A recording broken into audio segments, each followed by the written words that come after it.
নারায়ণগঞ্জ রূপগঞ্জে যৌথ বাহিনীর অভিযানে মাদক ও দেশীয় অস্ত্রসহ ৪ জনকে আটক করা হয়েছে। রূপগঞ্জ থেকে রিপন সরকারের পাঠানো তথ্য ভিডিওচিত্র দেখুন বিস্তারিত।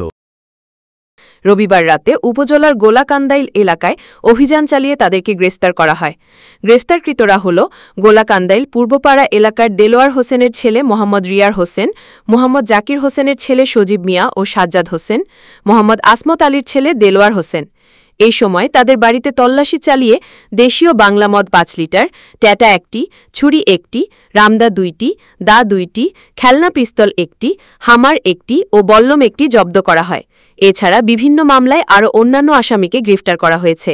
এ বিষয়ে রূপগঞ্জ থানার ভারপ্রাপ্ত কর্মকর্তা তরিকুল ইসলাম বলেন, যৌথ বাহিনী অভিযান চালিয়ে মাদক ও দেশীয় অস্ত্রসহ ৪ জনকে আটক করে রূপগঞ্জ থানায় হস্তান্তর করেছে।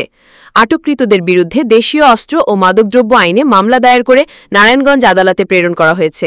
রাত ৪টার দিকে যৌথ বাহিনী এবং পুলিশ রূপগঞ্জ থানাধীন গোলাকান্দাইল শাকিনে আসামি দেলোয়ারের বসতবাড়িতে গোপন সংবাদের ভিত্তিতে আমরা অভিযান পরিচালনাকালে আসামিদের নিকট হতে 10টি দেশীয় অস্ত্র, রামদা, ছুরা, ঠেডা, বল্লম সহ 10টি দেশীয় অস্ত্র উদ্ধার করি।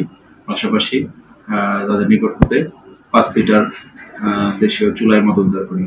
আসামিদের বিরুদ্ধে অস্ত্র আইনে এবং মাদক আইনে 2টি মামলা, পৃথক মামলা রুজু হয়েছে। আসামিদের আমরা বিজ্ঞ আদালতে যথাযথ আইনানুগ প্রক্রিয়ায় প্রেরণ করছি।